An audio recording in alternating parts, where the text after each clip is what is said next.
Okay,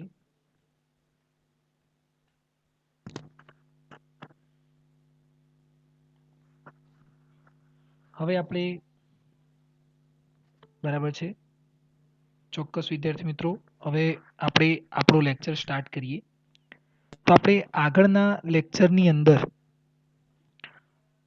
આપણે Davisson અને જર્મનનો પ્રયોગ જોયો હતો. હવે ડેવિસન અને જર્મનના પ્રયોગ પછી આજે આપણે ગણતરી કરવાની છે, અને મતલબ કે જોવાનું છે, જે ટોપિક જોવું છે આપણે, અને એ જે ટોપિક છે આપણે એક્ઝામ્પલ થોડા ઘણા બાકી છે. લાસ્ટમાં આપણે ડેવિસન અને જર્મનનો પ્રયોગ જોયો, બરાબર છે. હવે આજે આપણે એક્ઝામ્પલ જોવા છે, જે 5-6 એક્ઝામ્પલ જેટલા જે બાકી હોય એટલે આપણું ચેપ્ટર આજે કમ્પ્લીટ થઈ જાય, બરાબર છે. હવે જો આ તમને આગળના એક્ઝામ્પલ દેખાય છે 11.1, 2, 3, પછી 4, 5, 6, 7, 8, 9, 10, બરાબર. અહીંયા સુધી આપણે કર્યું હતું અને 11મા એક્ઝામ્પલથી આપણે બાકી છે, બરાબર છે.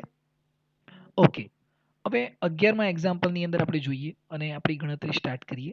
સમજો મિત્રો, અને કેલ્ક્યુલેશન સાથે સાથે કરતા રહેજો તો તમને પણ વધારે ખ્યાલ આવશે. જો શું કહે છે કે આર્ગન લેઝર વડે ઉત્પન્ન થયેલ 488 નેનોમીટરના પ્રકાશનો ઉપયોગ ફોટો ઇલેક્ટ્રિક અસરમાં થયો છે. એટલે ફોટો ઇલેક્ટ્રિક અસર એટલે ઇલેક્ટ્રોનને બહાર કાઢવા માટે આપણે કેટલી તરંગ લંબાઈનો પ્રકાશ ઉપયોગમાં લીધો છે? 488 નેનોમીટરના પ્રકાશનો ઉપયોગ કર્યો છે. એટલે અહીંયા આગળ ધ્યાન આપજો, તરંગ લંબાઈ lambda is equal two 488 nanometre. તમે એને મીટરમાં કન્વર્ટ કરી શકો. ઓકે, જ્યારે આ વર્ણપટ રેખાનો પ્રકાશ ઉત્સર્જક પર આપાત થાય ત્યારે ફોટો ઇલેક્ટ્રોનનું સ્ટોપિંગ પોટેન્શિયલ 0.38 વોલ્ટ છે. જે ઉત્સર્જક જે દ્રવ્યમાંથી બનેલું છે તેનું કાર્ય વિધેય શોધો. હવે આપણને તરંગ લંબાઈ આપેલી છે અને સ્ટોપિંગ પોટેન્શિયલ આપેલું છે. એટલે અહીંયા આગળ stopping potential V0 is equal two 38 volt, અને આપણે શોધવું છે શું? કાર્ય વિધેય, વર્ક ફંક્શન. કાર્ય વિધેય, વર્ક ફંક્શન શોધવું છે, બરાબર છે. ઓકે, વર્ક ફંક્શન શોધવા માટે આપણી જોડે સૂત્ર શું છે? તો આપણી જોડે આ સૂત્ર છે, યાદ કરો મિત્રો. E into V0 is equal to H into new minus H into new 0, બરાબર છે. પણ આપણે જાણીએ છીએ કે E into V0 is equal to H. ન્યુની જગ્યાએ શું લખાય? C અપોન લેમ્ડા લખી શકાય, અને H ન્યુ બરાબર શું થાય મિત્રો? Work function. ખ્યાલ આવે છે દરેકને? તો અહીંયા આગળ આ ફોર્મ્યુલા તમે આગળ ક્યાંક જોશો તો આપણે આ ફોર્મ્યુલાનો ઉપયોગ કરેલો છે. આ જુઓ, half mv square is equal to H new minus H new 0, પણ હાફ mv સ્ક્વેરની જગ્યાએ તમે EV લખી શકો. ઓકે, હવે અહીંયા આપણે આ વર્ક ફંક્શન શોધવું છે, તો વર્ક ફંક્શનને આપણે કરતા બનાવી દઈએ. ઇઝ ઇક્વલ ટુ આ બાજુ શું થશે? આ બાજુ હવે પ્લસ થયું, તો અહીંયા HC upon lambda minus EV0. ખ્યાલ આવી ગયો મિત્રો? બરાબર છે. હવે અહીંયા આગળ આની અંદર કિંમત મૂકીએ અને ગણતરી કરીએ. H આપણે જાણીએ છીએ, C કોન્સ્ટન્ટ છે, તરંગ લંબાઈ આપેલી છે, E ની કિંમત આપણે જાણીએ છીએ, V0 આપેલું છે, તો આપણને વર્ક ફંક્શન મળી જાય મિત્રો. ચાલો ગણતરી કરો અને જુઓ તો કેટલું આ વર્ક ફંક્શન આપણને મળે છે.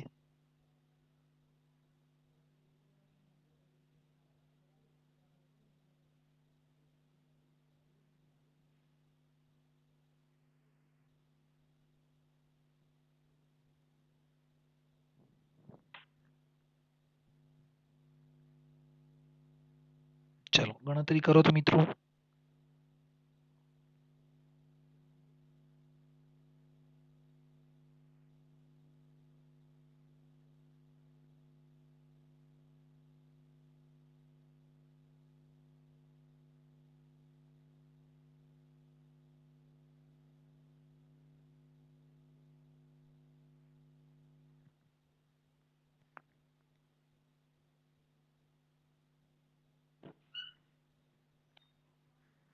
તો અહીંયા તમે કિંમત મૂકી શકો છો. 50 ની કિંમત આપણે મૂકીએ. 50 બરાબર h ની કિંમત 6.6 ઇન્ટુ 10⁻34.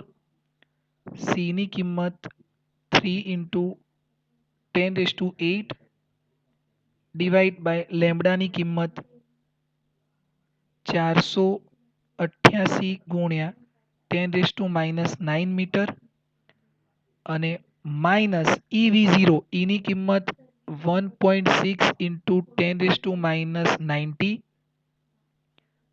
V0 ની કિંમત 0.38 વોલ્ટ. ચલો આ મુકાઈ ગયું મિત્રો. હવે અહીંયા આગળ આ બંનેને આપણે અહીંયા આગળ આ જે છે ધ્યાન આપજો, આ જૂલમાં મળશે ઉર્જા છે એને, પણ આપણે એને 1.6 ઇન્ટુ 10⁻90 વડે ભાગીશું અને આને પણ આપણે 1.6 ઇન્ટુ 10⁻90 વડે ભાગીશું મિત્રો, તો આપણને આ કિંમત શામાં મળશે? ઇલેક્ટ્રોવોલ્ટમાં. એટલે 50 બરાબર આ ઇલેક્ટ્રોવોલ્ટમાં મળશે માઇનસ આ પણ શામાં મળશે? ઇલેક્ટ્રોવોલ્ટમાં. ચલો કેટલો આવશે આન્સર?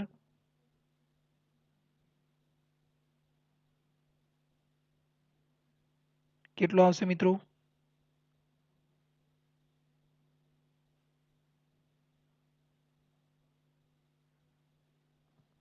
તો આનો જવાબ મળે છે આપણને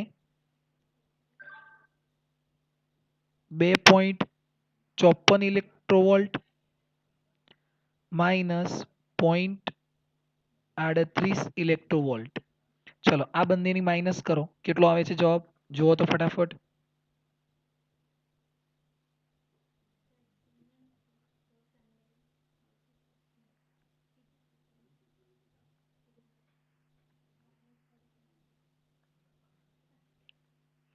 બે 2.16. ચલો બીજા કોઈ મિત્રોનો જવાબ મળે છે? 2.16. યશવી, પ્રિયા, કૃષિ, માનસી. ઓકે બરાબર છે. તો આપણો જવાબ શું આવશે મિત્રો? 2.16 ઇલેક્ટ્રોવોલ્ટ. આ શું મળે છે આપણને? Work function. બરાબર છે. ચલો આ એક્ઝામ્પલની અંદર સમજાવ્યું મિત્રો? હા કે ના? માત્ર આ ફોર્મ્યુલાની અંદર આપણે કિંમત મૂકીએ છીએ અને આ ફોર્મ્યુલાની અંદર કિંમત મૂક્યા પછી બંનેને આપણે ઇલેક્ટ્રોવોલ્ટમાં જવાબ લાવીએ છીએ, કેમ કે મોટાભાગે વર્ક ફંક્શન શામાં હોય છે? ઇલેક્ટ્રોવોલ્ટમાં. તો આવી જાય ખ્યાલ? હા કે ના? સમજાશે ને મિત્રો? ઓકે બરાબર છે. ચલો આગળ વધીએ આપણે. Example number 11.12. સરસ વિદ્યાર્થી મિત્રો, તમારો રિપ્લાય મળે છે. 11.12 ની અંદર જુઓ, 56 વોલ્ટ વિદ્યુત સ્થિતિમાનના તફાવત વડે પ્રવેગિત ઇલેક્ટ્રોન માટે વેગમાન અને ડી બ્રોગલી તરંગલંબાઈ શોધો. ઇલેક્ટ્રોન માટે વેગમાન અને ડી બ્રોગલી તરંગલંબાઈ આપણે શોધવાની છે. તો કેવી રીતે શોધીશું? તો યાદ કરો ડી બ્રોગલી માટે, ડી બ્રોગલી દ્વારા આપણને એક ફોર્મ્યુલા મળ્યું હતું. ડી બ્રોગલીની પૂર્વધારણા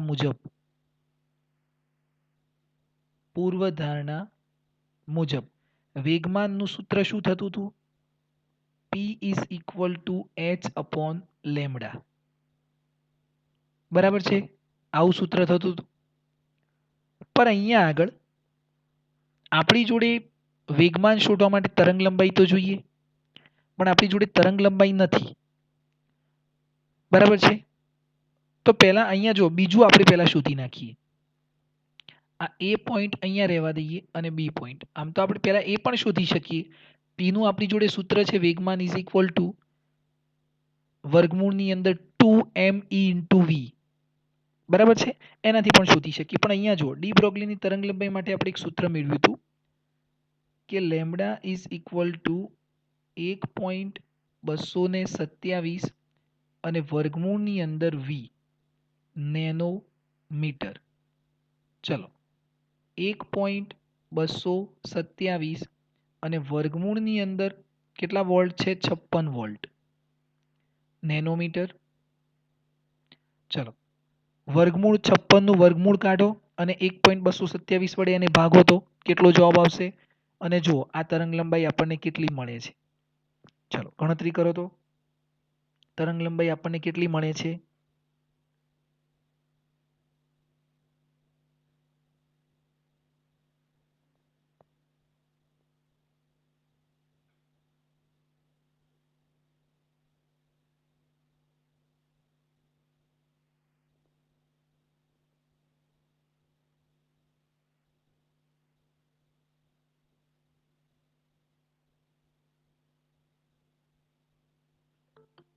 ચલો કેટલી મળે છે તરંગ લંબાઈ? 0.16 વિદ્યાર્થી મિત્રો જવાબ મળે છે તમારો મને? અસ્મિત, યશવી, ઘણા બધા વિદ્યાર્થી મિત્રો 0.16 બરાબર છે. તો આ તરંગ લંબાઈ આપણને મળે છે 0.1639 નેનોમીટર. બરાબર, જે બી મળતી હોય. ચલો આટલો જવાબ મળી ગયો. હવે આપણે અહીંયાથી શોધવું છે કે આનું વેગમાન શોધવું છે. તો વેગમાન is equal two P is equal to h upon lambda. આ લેમડા તમે અહીંયા મૂકી દો અને એચની કિંમત આપણે જાણીએ છીએ તો આપણને વેગમાન મળી જાય. બરાબર છે. તો એચની કિંમત કેટલી? 6.6 ઇન્ટુ 10⁻34. પણ તરંગ લંબાઈ કેટલી છે? તો 0.16 બરાબર 39 ઇન્ટુ નેનોમીટરમાં છે તો એને શામાં કન્વર્ટ કરીશું? મીટરમાં. બરાબર છે. ચલો આ બંનેનું સાદુરૂપ આપો. 40.26. બીજા કોઈનો આન્સર? 4.03. બીજા કોઈનો આન્સર? 40.24. ઓકે.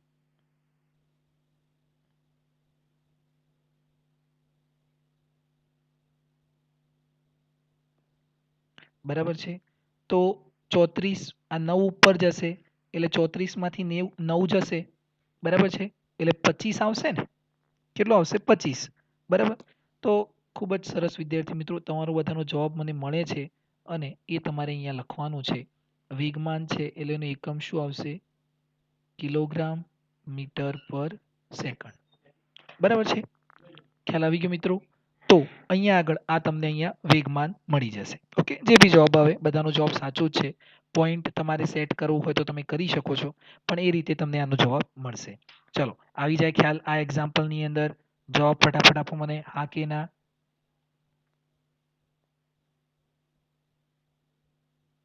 ઓકે, ખૂબ જ સરસ વિદ્યાર્થી મિત્રો. ચાલો આગળ વધીએ આપણે. એના પછી જુઓ 11.13. બરાબર છે નિરાલી, જીનેશ્વરી.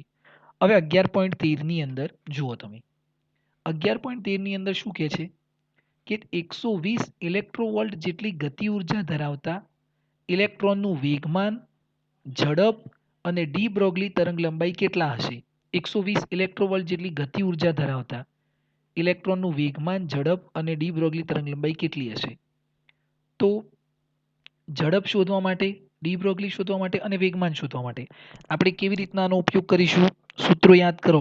કયા સૂત્રો આપણે યાદ કરીશું એની અંદર?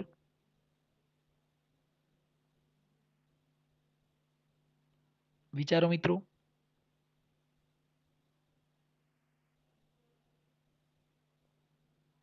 ગતિ ઉર્જા તમને આપેલી છે.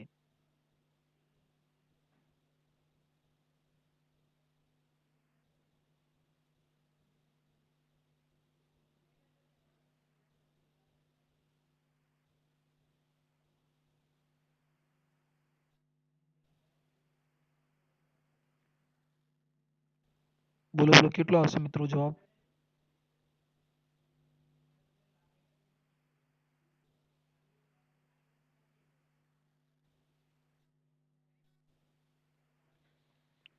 તો ધ્યાન આપજો, ખૂબ જ સરળ સૂત્રો છે. અહીંયા આગળ પહેલા આપણે લઈએ ગતિ ઉર્જા. પહેલા શું ગતિ ઉર્જાનું સૂત્ર લઈએ? ગતિ ઉર્જા K is equal to half mv². આ સૂત્ર થાય. પણ આપણને ગતિ ઉર્જા આપેલી છે. બરાબર, કેટલી આપેલી છે? 120 ઇલેક્ટ્રોવોલ્ટ. તો આપણે લખીએ છીએ half mv² is equal two 120 ઇલેક્ટ્રોવોલ્ટ, બરાબર છે. ઓકે, હવે અહીંયાથી આ v² ને આ ઇલેક્ટ્રોવોલ્ટમાં છે, આપણે v² ને કરતા બનાવી દઈએ તો શું થશે, 2 ક્રોસ 120, નીચે શું આવશે, m આવશે, પર v ઇઝ ઇક્વલ ટુ શું થશે, તો વર્ગમૂળની અંદર 2 ક્રોસ 120 ઇલેક્ટ્રોવોલ્ટ, પર 120 ઇલેક્ટ્રોવોલ્ટ છે એને આપણે શામાં કન્વર્ટ કરવું પડે, જૂલમાં. તો 120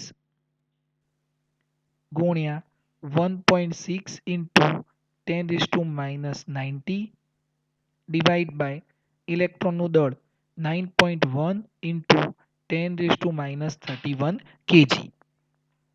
ચલો આનું સાદુરૂપ આપો મિત્રો, તો કેટલું આવશે, 31 છે, આ 31 ઉપર જશે તો પ્લસ થશે, બરાબર, 31 પ્લસ થશે તો 31 માંથી 19 જાય તો કેટલા વધશે, 31 માંથી આપણે 19 માઇનસ કરવાના છે, બરાબર છે, 12 વધશે ને, કેટલા વધશે, 12, તો 12 નું વર્ગમૂળ નીકળી જશે. તો અહીંયા આનો જવાબ કેટલો મળે છે, તો આનો જવાબ તમને મળે છે v², એનું વર્ગમૂળ તમે કાઢશો એટલે તમને 6.496 ઇન્ટુ 10⁻6, 12નું વર્ગમૂળ કેટલું નીકળે, 6 નીકળશે metre per second.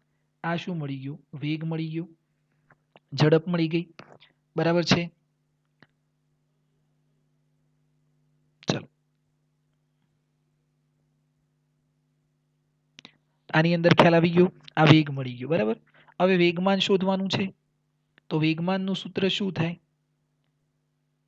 p is equal two m into v, તો ઇલેક્ટ્રોનનું દળ આપણે જાણીએ છીએ 9.1 ઇન્ટુ 10⁻31 અને વેગ કેટલો મળ્યો, 6.496 ઇન્ટુ 10⁻6. ચલો આ બંનેનું તમે કંઈક સાદુરૂપ આપો એટલે તમને અહીંયા શું મળી જશે, વેગમાન મળી જશે, બરાબર, કિલોગ્રામ મીટર પર સેકન્ડ. ખ્યાલ આવી ગયો મિત્રો.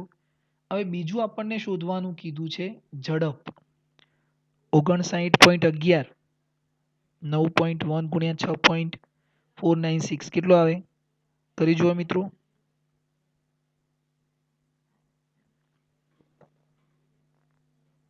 59.11, બરાબર છે મિત્રો. ઓકે, ચલો તો અહીંયા નોટ કરી લઈએ કે 59.11 અને 31 માંથી 6 જશે એટલે 25, 10⁻25, બરાબર છે. હવે ઝડપ શોધવાની કીધી છે, તો ઝડપ તો તમે ઓલરેડી શોધી ને મિત્રો, આ વેગ મળ્યો એ શું મળી ગયું, ઝડપ મળી ગઈ, બરાબર. તો અહીંયા ઝડપ તો આપણે ડાયરેક્ટ શોધાઈ ગઈ, એ જ લખી નાખીએ, ઝડપ v is equal to 6.496 into 10⁻12 metre per second. ચલો આ થઈ ગયું. હવે એના પછી આ ડી બ્રોગલી તરંગ લંબાઈ કેટલા હશે, તો તરંગ લંબાઈ જુઓ, ડી બ્રોગલી તરંગ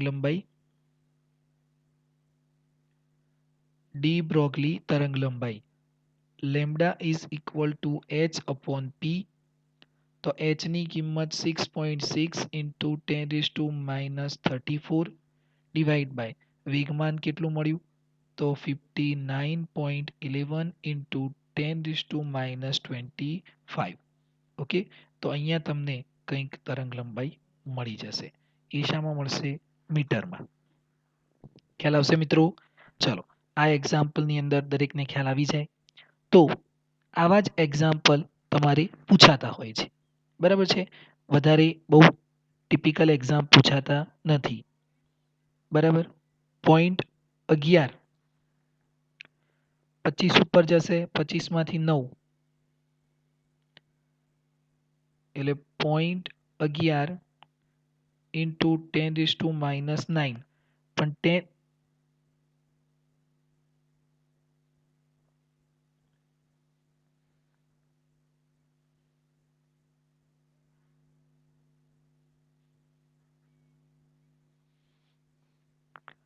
કેટલું મળશે, 10⁻⁹ મીટર, પણ 10⁻⁹ એટલે નેનોમીટર કહેવાય ને. તો તમે આને લખી શકો 0.11 કે 12 નેનોમીટર. બરાબર છે મિત્રો. ચલો આગળ વધીએ. હવે આનો આ બીજો એક્ઝામ્પલ જે આપેલું છે કે સોડિયમના ઉત્સર્જન વર્ણપટ રેખાના પ્રકાશની તરંગલંબાઈ આટલી છે. સોડિયમનો વર્ણપટ જે છે એને રેખાના પ્રકાશની તરંગલંબાઈ આટલી છે 589 નેનોમીટર. ઇલેક્ટ્રોન અને ન્યુટ્રોનની કઈ ગતિ ઉર્જા માટે આટલી તરંગલંબાઈ મળશે? ઇલેક્ટ્રોન અને ન્યુટ્રોનની કઈ ગતિ ઉર્જા માટે આટલી તરંગલંબાઈ મળશે?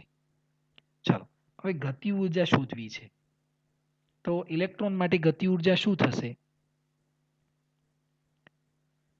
તરંગલંબાઈ આપેલી છે અને તરંગલંબાઈ પરથી આપણે ગતિ ઉર્જા શોધવી છે. તો કેવી રીતે શોધી શકાશે?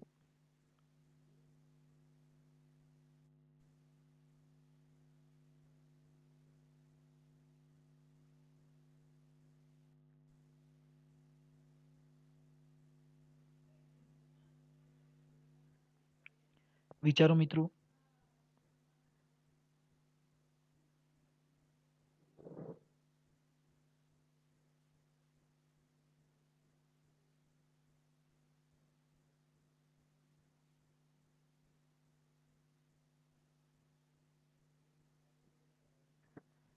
કંઈક માઇન્ડમાં આવે છે?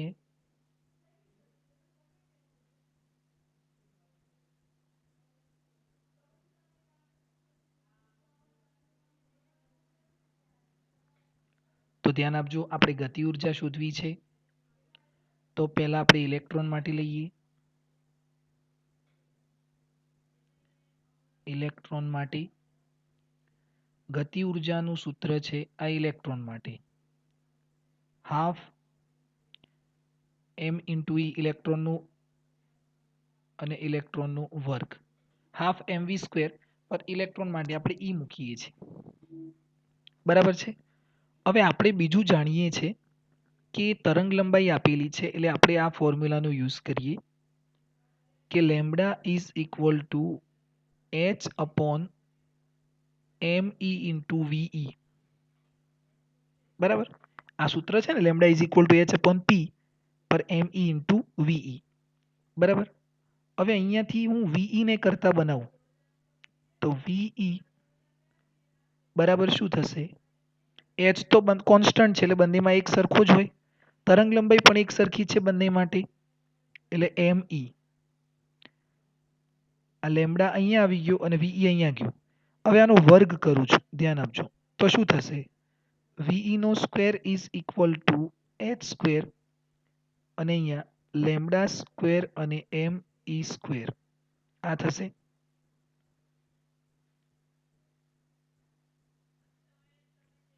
બરાબર છે. હવે એ આપણે આ સૂત્રની અંદર મૂકવાની છે કિંમત. તો ધ્યાન આપો. ઇલેક્ટ્રોન માટે ગતિ ઉર્જા is equal to half m into e અને વી સ્ક્વેરની જગ્યાએ h square divided by lambda square અને me સ્ક્વેર.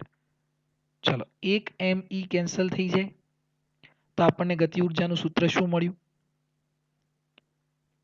ઇલેક્ટ્રોનની ગતિ ઉર્જા is equal to h square divided by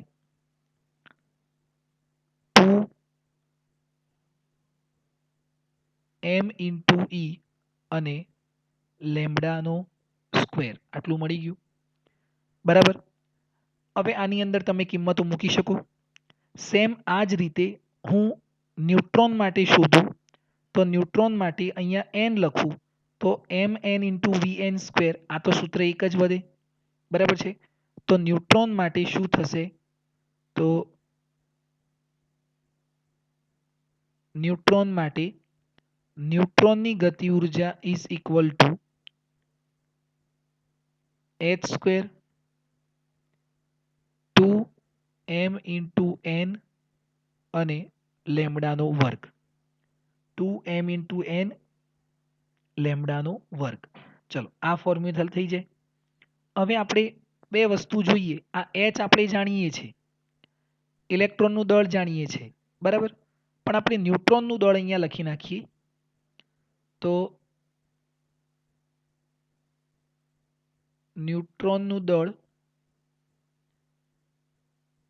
m into n 1.66 ગુણ્યા 10⁻²7 કેટલું આવશે? 1.66 ગુણ્યા 10⁻²7 kg.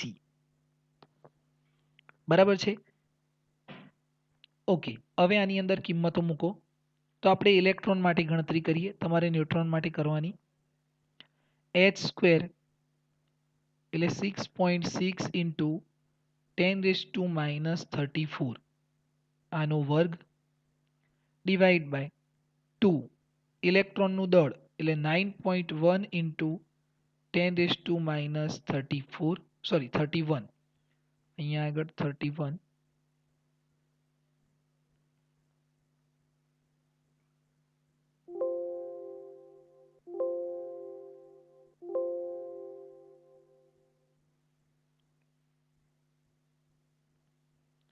અહીંયા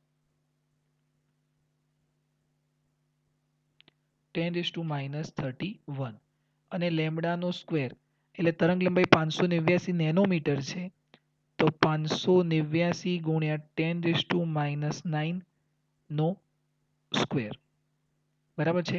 ચલો તમે આની ગણતરી કરશો એટલે તમને અહીંયા ઇલેક્ટ્રોનની ગતિ ઉર્જા મળશે. સેમ એ જ રીતે તમારે વેલ્યુ મૂકી અને કોના માટે ગણતરી કરવાની? ન્યુટ્રોન માટે. ખ્યાલ આવી જશે મિત્રો. બાકી બધી જ કિંમત આપણે જાણીએ છીએ. એચ તો કોન્સ્ટન્ટ છે, વેવલેન્થ બધી માટે એક જ આપેલી છે અને ન્યુટ્રોનનું દળ મેં અહીંયા લખ્યું છે 1.66 ગુણ્યા 10⁻²7 kg. આવી જાય ખ્યાલ? ચલો આટલી ગણતરી તમે પૂર્ણ કરી લેશો મિત્રો. આટલી ગણતરી તમે કરી લેશો, હા કે ના? ઓકે, રોશની, બીજા વિદ્યાર્થી મિત્રો માનસી, ઈશા, સેજલ.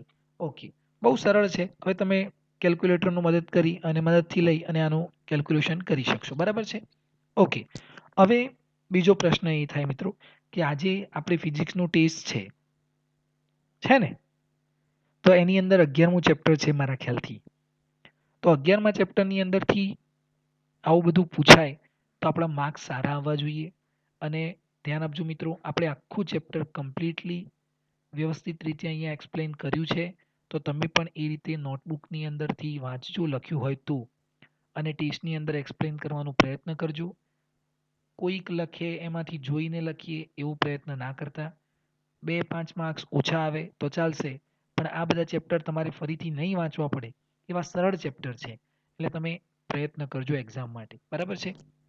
ઓકે, આગળ વધીએ. તો આ એક્ઝામ્પલના ફોર્મ્યુલા તમારે ધ્યાન આપવાના અને સમજવાના. હવે એના પછીનો જે એક્ઝામ્પલ છે કે આપેલ કિસ્સાઓ માટે ડી બ્રોગલી તરંગલંબાઈ શોધો. હવે 1 કિલોમીટર પર સેકન્ડની ઝડપથી ગતિ કરતી અને કિલોગ્રામ દળની બુલેટ ડી બ્રોગલી તરંગલંબાઈ શોધવાની છે. તો જુઓ અહીંયા આગળ ડી બ્રોગલી તરંગલંબાઈ lambda is equal to h upon p થાય, પર h અપોન પીની જગ્યાએ m ઇન્ટુ વી મૂકી શકાય. તો પહેલા માટે જોઈએ બુલેટ માટે. બરાબર, એનું દળ કેટલું છે? 0.040 kg. વેગ કેટલો છે? 1.0 કિલોમીટર પર સેકન્ડ. કિલોમીટર એટલે 10⁻³ થાય ને, તો 1.0 10⁻³ મીટર પર સેકન્ડ. આ યાદ રાખવાનું મિત્રો. કિલો એટલે 10⁻³. બરાબર છે. હવે આનું વેગમાન શોધવું હોય તો તમારી જોડે સૂત્ર છે, સોરી તરંગ લંબાઈ શોધવી હોય તો lambda is equal to h ની કિંમત 6.6 ઇન્ટુ 10⁻34 અને એનું દળ મૂકી દઈએ 0.040 અને વેગ 1 ઇન્ટુ 10⁻³ એટલે માત્ર 10⁻³ લખાય ને. બરાબર. ચાલો આનું સાદુરૂપ આપજો એટલે તમને આની તરંગ લંબાઈ મળી જશે. એ જ રીતે તમે બોલ માટે શોધી શકો, બરાબર છે. તો lambda is equal to H એટલે 6.6 ઇન્ટુ 10⁻34. એનું દળ કેટલું છે 0.060, 0.060, અને એનો વેગ કેટલો છે 1 મીટર પર સેકન્ડ. ચાલો આનું પણ મળી જાય. અને એ જ રીતે ધૂળનો રજકણ, બરાબર છે, ધૂળના રજકણ માટે તો lambda is equal to 6.6 into 10⁻34. નીચે એનું દળ કેટલું છે 10⁻9 kg. 1 છે પણ આપણે લખતા નથી. 10⁻9. એનો વેગ કેટલો છે 2.2. ચલો આ બધાની જ એટલે આ બધા માટે તમે વેગમાન શોધી શકો, સોરી તરંગ લંબાઈ શોધી શકો મિત્રો. હવે માત્ર તમારે શું કરવાનું છે, કેલ્ક્યુલેટરનો ઉપયોગ કરી અને આની ગણતરી કરવાની છે. આવો એક્ઝામ્પલ સીધો જ એક્ઝામની અંદર પૂછાય, બરાબર છે સેજલ, ખુશી, માનસી. આવો એક્ઝામ્પલ જો સીધો જ એક્ઝામની અંદર પૂછાય, બરાબર યશવી, તો આપણે ડાયરેક્ટ પણ ગણી શકીએ, બરાબર છે રોશની. તો આવા એક્ઝામ્પલ માટે કોઈ પ્રેક્ટિસની જરૂર નથી. જો સૂત્ર યાદ હોય તો, આ સૂત્ર યાદ હોય કે ડી બ્રોગલી તરંગ લંબાઈ શોધવી છે માટે અને મને આ સૂત્રની જરૂર પડે તો આપણે સરળતાથી આની ગણતરી કરી શકીએ, બરાબર છે. પછી આપણે આગળ હવે જો એક ઇલેક્ટ્રોન અને ફોટોન બંનેની તરંગ લંબાઈ, ઇલેક્ટ્રોન અને ફોટોન બંનેની તરંગ લંબાઈ 1 નેનોમીટર છે. તો તેમના માટે તેમના વેગમાન એટલે ઇલેક્ટ્રોનનું વેગમાન અને ફોટોનનું વેગમાન, ફોટોનની ઉર્જા અને ઇલેક્ટ્રોનની ગતિ ઉર્જા શોધવાની છે. તો પહેલા જુઓ તરંગ લંબાઈ કેટલી છે, બંનેની સરખી છે તરંગ લંબાઈ. હા, તરંગ લંબાઈ 1.00 નેનોમીટર, એનો મતલબ 1.0 ઇન્ટુ 10⁻9 મીટર. હવે પહેલા આપણે ફોટોન અને ઇલેક્ટ્રોન બંનેનું વેગમાન શોધવાનું છે. તો પહેલા આપણે ફોટોનનું વેગમાન શોધીએ. ફોટોનનું વેગમાન શું હતું, ફોટોનનું સૂત્ર વેગમાનનું lambda is equal to h upon p, આવું સૂત્ર હતું. તો વેગમાનનું સૂત્ર શું થશે, p is equal to h upon lambda. ચલો એચ એટલે 6.6 ઇન્ટુ 10⁻34 અને લેમ્બડા એટલે કેટલું 10⁻9. તો શું થાય 6.6 ઇન્ટુ 34 માંથી આ 9 ઉપર જશે એટલે 10⁻25. વેગમાન એટલે કિલોગ્રામ મીટર પર સેકન્ડ. આ આપણને કોનું મળ્યું, ફોટોનનું વેગમાન. પી એટલે ફોટોન, બરાબર છે. હવે ઇલેક્ટ્રોનનું વેગમાનનું સૂત્ર શું હતું, તો ઇલેક્ટ્રોન માટે ડી બ્રોગલીનું સૂત્ર શું હતું વેગમાનનું, સેમ સૂત્ર હતું, પી is equal to h upon lambda. હવે એચ તો કોન્સ્ટન્ટ છે અને તરંગ લંબાઈ બંને માટે એક જ છે, તો આનું વેગમાન પણ કેટલું મળે, સેમ એના જેટલું જ મળે. તો ઇલેક્ટ્રોનનું વેગમાન is equal to 6.6 into 10⁻25 KG metre per second. ખ્યાલ આવી જાય મિત્રો, સમજાય મિત્રો, હા કે ના, સમજાશે ને કે બંનેનું કેવું હશે, સરખું, કેમ કે ફોર્મ્યુલા સરખા જ છે. Okay, very good very good. હવે ફોટોનની ઉર્જા શોધવાની છે. ચાલો ફોટોનની ઉર્જા, તો ફોટોનની ઉર્જા E is equal to H into new થાય, પર ન્યુની જગ્યાએ સી અપોન લેમ્બડા. ચાલો 6.6 ઇન્ટુ 10⁻34 અહીંયા 3 ઇન્ટુ 10⁸ અને નીચે તરંગ લંબાઈ એટલે 10⁻9.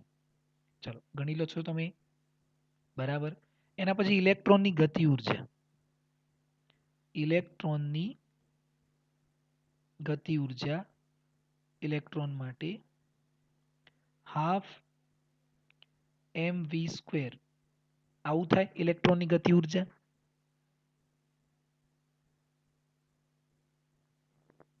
ગતિ ઉર્જા તો આવી જ થશે ને ઇલેક્ટ્રોનની ગતિ ઉર્જા.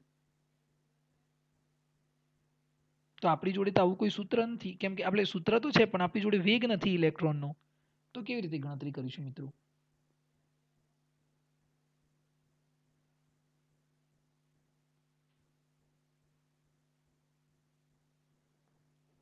બરાબર ને? તો આપણે યાદ રાખો આ સૂત્ર સાબિત કર્યું હતું અને આપણે એ સૂત્રનો ઉપયોગ કરીએ તો તમને સરળતાથી ખ્યાલ આવશે. આ સૂત્ર પણ છે જ પણ આપણી જોડે વેગ નથી આપેલો. તો આપણે કયા સૂત્રનો ઉપયોગ કરી શકીએ? તો આપણે આ સૂત્રનો ઉપયોગ કરીએ. Lambda is equal to h upon વર્ગમૂળની અંદર 2m e ઇન્ટુ વી. આ સૂત્ર આપણે મેળવ્યું હતું. હવે આની અંદર શું થશે? તો h અપોન વર્ગમૂળની અંદર EV ની જગ્યાએ શું લખવાનું છે આપણે? K. કેમ કે આપણે આ સૂત્ર જાણીએ છીએ કે K ઇઝ ઇક્વલ ટુ શું થાય? E ઇન્ટુ વી થાય ને? આવું સૂત્ર યાદ રાખો, કાઇનેટિક એનર્જી બરાબર E ઇન્ટુ વી. આ સૂત્ર છે આપણી જોડે. હવે અહીંયાથી આ તરંગ લંબાઈ છે, આપણે શોધવું છે તો બંને બાજુ વર્ગ કરવો પડે. લેમ્બડા સ્ક્વેર એટલે અહીંયા શું થાય? h સ્ક્વેર અને અહીંયા શું થાય? 2m ઇન્ટુ કે. હવે કેને કરતા બનાવી દો તો h સ્ક્વેર, નીચે શું થાય? 2 ઇન્ટુ એમ અને લેમ્બડા સ્ક્વેર. ચાલો હવે ગણતરી કરી શકશો મિત્રો? કેમ કે આપણે h જાણીએ છીએ, 2 જાણીએ છીએ, કોન્સ્ટન્ટ છે. બરાબર, h વિશે જાણીએ છીએ, 2 કોન્સ્ટન્ટ છે, ઇલેક્ટ્રોનનું દળ જાણીએ છીએ અને તરંગ લંબાઈ આપણને આપેલી છે. ચાલો ગણતરી કરી શકશો મિત્રો તમે? ઝડપથી આપણે આગળ વધીએ. ઓકે, ખૂબ જ સરસ. બરાબર છે. તો આની અંદર તમારે આટલું યાદ રાખવાનું છે, ફોટોનની ઉર્જા અને ઇલેક્ટ્રોનની ગતિ ઉર્જા. એના પછી જુઓ 11.17 કે ન્યુટ્રોનની કેટલીક ગતિ ઉર્જા માટે તેની સાથે સંકળાયેલ ડી બ્રોગલી તરંગલંબાઈ આટલી હશે. ન્યુટ્રોનની કેટલી ગતિ ઉર્જા માટે તેની સાથે સંકળાયેલ ડી બ્રોગલી તરંગલંબાઈ આટલી હશે.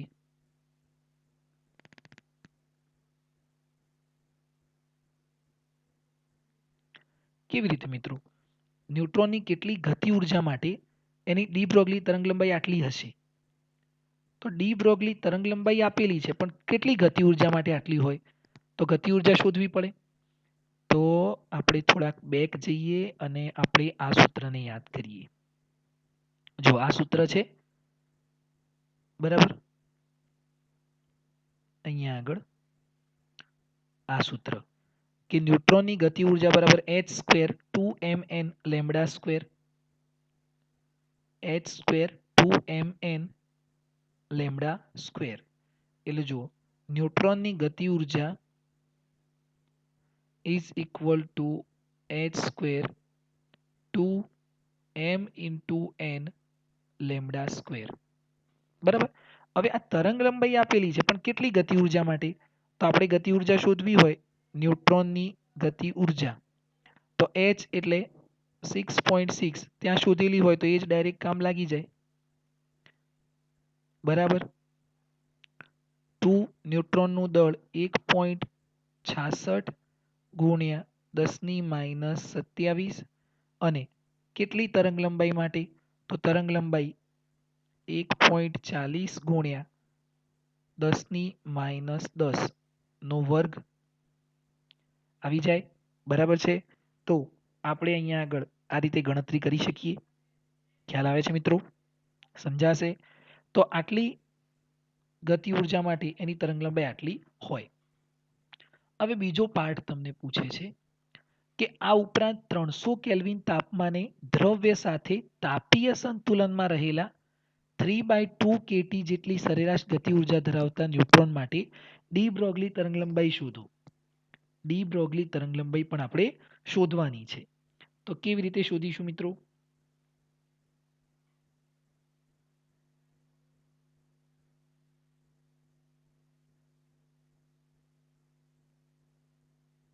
કેવી રીતે શોધી શકાશે?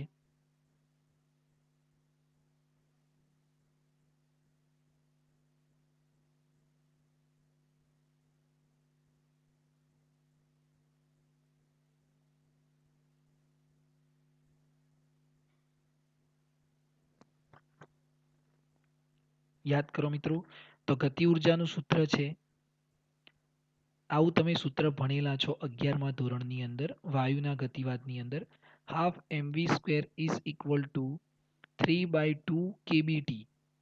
બરાબર છે? તો હાફ mv સ્ક્વેર એટલે ગતિ ઉર્જા ઇઝ ઇક્વલ ટુ 3/2 kb એટલે બોલ્ટ્ઝમેન અચળાંક 1.38 ગુણ્યા 10⁻23 ઘાત અને ટેમ્પરેચર એટલે કેટલું 300 કેલ્વિન. અહીંયાથી તમને ગતિ ઉર્જા મળી જાય. હવે આપણે ડી બ્રોગલી તરંગલંબાઈ શોધવાની છે. તો ડી બ્રોગલી તરંગલંબાઈ માટે ધ્યાન આપજો. ડી બ્રોગલી તરંગલંબાઈ માટે lambda is equal to h upon વર્ગમૂળની અંદર 2m ઇન્ટુ k. આ k ડેશ ગતિ ઉર્જા છે. બરાબર છે? હવે આ પણ આપણે કિંમત જાણીએ છીએ.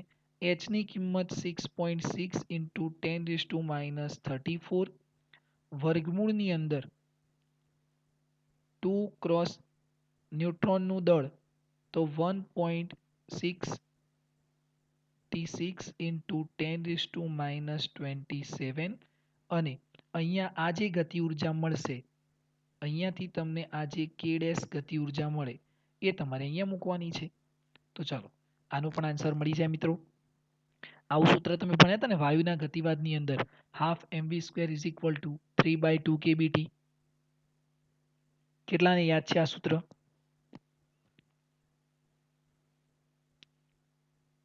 ઓકે, કૃષિને યાદ છે. યશવી તો કહે છે જા જતું રહું, ભણાવવાનું છોડીને મારે ખેતી માટે કરવા ક્યાંક જતું રહેવું પડશે. ઓકે ઓકે, ચલો ખ્યાલ આવે છે મિત્રો? બરાબર છે? તો આની ગણતરી તમારે કરવાની રહેશે. બરાબર છે? હવે એના પછી દર્શાવો કે વિદ્યુત ચુંબકીય વિકિરણની તરંગલંબાઈ તેના ક્વોન્ટમ એટલે ફોટોનની ડી બ્રોગલી તરંગલંબાઈ જેટલી છે. જો વિદ્યુત ચુંબકીય વિકિરણની તરંગલંબાઈ તેના ફોટોનની ડી બ્રોગલી તરંગલંબાઈ જેટલી છે. તો આમાં કંઈ જ નથી. આ સૂત્ર ખાલી આપણે જાણીએ છીએ કે વિદ્યુત ચુંબકીય વિકિરણની તરંગલંબાઈ કેટલી હોય, તરંગલંબાઈ કેટલી હોય તો લેમ્બડા. હવે લેમ્બડા ઇઝ ઇક્વલ ટુ આપણે સૂત્ર શું મૂકીએ, h અપોન પી.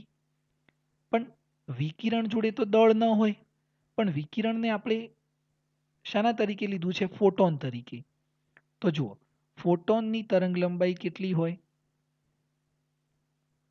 તો ફોટોનની તરંગલંબાઈ lambda is equal to h upon p જેટલી હોય. કેટલી હોય? Lambda is equal to h upon p જેટલી. બરાબર છે? યાદ કરજો મિત્રો, વિકિરણ જોડે દળ ન હોય, આનું તરંગલંબાઈ શું થાય, h અપોન પી ની જગ્યાએ m ઇન્ટુ વી થાય. પણ વિકિરણ જોડે તો દળ ન હોય એટલે વિકિરણની તરંગલંબાઈ ન મળે. પણ વિકિરણ માટે આપણને શબ્દ શું આપેલો છે, આ વિકિરણ માટે આપણે શબ્દ શું આપેલો છે, ફોટોન. હવે આ ફોટોનની તરંગલંબાઈ થઈ ગઈ.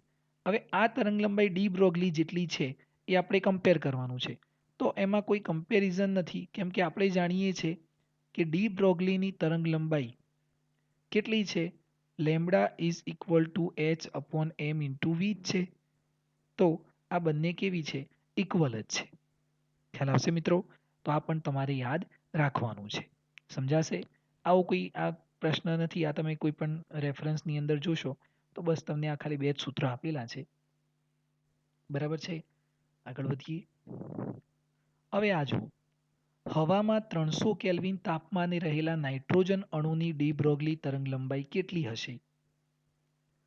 અણુ આ તાપમાને અણુઓની સરેરાશ વર્ગિત ઝડપના વર્ગમૂળ જેટલી ઝડપથી ગતિ કરે છે તેમ ધારો. અને નાઇટ્રોજનનું પરમાણુ દળ તમને આપેલું છે. નાઇટ્રોજનનું પરમાણુ દળ તમને આપેલું છે. તો ચલો કેવી રીતે આની ગણતરી કરશો?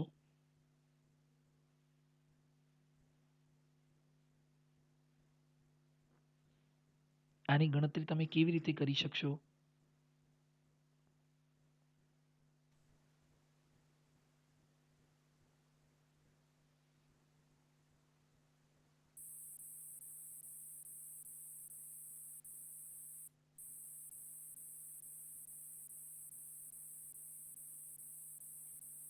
વિચારો, હવામાં 300 કેલ્વિન તાપમાને રહેલા નાઇટ્રોજન અણુની ડી બ્રોગલી તરંગલંબાઈ કેટલી હશે?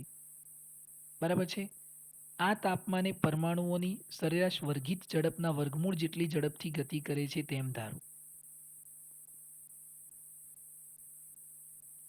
તો હમણાં જ આપણે જોયું કે ગતિ ઉર્જા બરાબર 3/2 k ઇન્ટુ ટી, પણ આ બોલ્ટ્ઝમેન કોન્સ્ટન્ટ છે અને બોલ્ટ્ઝમેન કોન્સ્ટન્ટની કિંમત કેટલી થશે? તો 1.38 ગુણ્યા 10⁻23 ઘાત. ચલો અહીંયાથી કે શોધીશું આપણે. હવે તરંગ લંબાઈ શોધવા માટે આપણી જોડે સૂત્ર છે lambda is equal to h વર્ગમૂળની અંદર 2m અને k ડેશ, એટલે આ k ડેશ, તો અહીંયા k ડેશ મૂકી દઈએ. પણ આ દળ કેટલું લેવાનું? પરમાણુ દળ કેવી રીતે ગણીશું? પરમાણુ દળ તો ગણવું પડશે ને. નાઇટ્રોજન માટે ગણવાનું છે.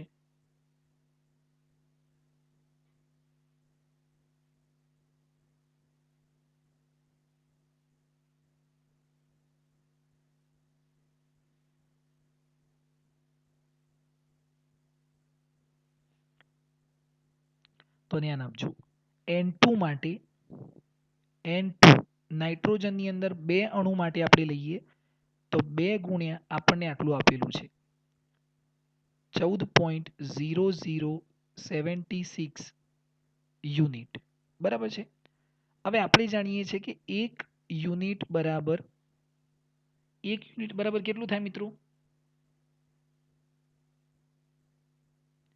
1 યુનિટ બરાબર આપણું દળ થાય 1.66 ગુણ્યા 10⁻27 kg. તો આટલા યુનિટ બરાબર કેટલું થાય? તો આ 14 ગુણ્યા 2 એટલે થાય ને, તો આના ગુણ્યા શું થઈ જાય?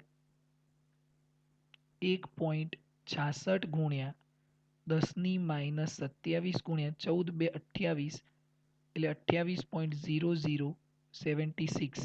આ જે દળ મળશે એ દળ આપણે અહીંયા મૂકીશું. ખ્યાલ આવશે મિત્રો? ચાલો, આ આપણો છેલ્લો એક્ઝામ્પલ હતો. હવે આ એક્ઝામ્પલની અંદર આટલા જેટલા બી આપણે એક્ઝામ્પલ જોયા એ એક્ઝામ્પલની અંદર કોઈને તકલીફ રહેશે મિત્રો? આ ચેપ્ટરના બધા જ એક્ઝામ્પલ સરળ છે, એટલે તમે ધ્યાનથી અને શાંતિથી આને સમજી શકો છો. ખ્યાલ આવશે મિત્રો? ચલો, આજના ટેસ્ટની અંદર આમાંથી કંઈ પણ પૂછાશે તો આપણે લખી શકીશું ને? બરાબર છે. કોઈને કોઈ પ્રોબ્લેમ છે મિત્રો? કોઈને કોઈ પ્રોબ્લેમ છે મિત્રો આટલા એક્ઝામ્પલની અંદર? ના. બીજા કોઈ વિદ્યાર્થી મિત્રોને? બરાબર, પ્રેક્ટિસ કરવી પડે. વિધાઉટ પ્રેક્ટિસ તમે પછી નહીં ગણી શકો, પણ જેટલા બી છે એને તમે આ પ્રેક્ટિસ કરશો તો આપણે આની ગણતરી સારી રીતે સમજી શકીશું. બરાબર છે મિત્રો? તો ખાસ પ્રેક્ટિસ કરજો અને સમજવાનો પ્રયત્ન કરજો, અને ટેસ્ટની અંદર રેગ્યુલર ટાઈમે દરેક વિદ્યાર્થી મિત્રો ટેસ્ટ આપવાનો પ્રયત્ન કરજો. બરાબર છે? ઓકે, તો મળીએ આપણે. ખૂબ ખૂબ આભાર તમારો.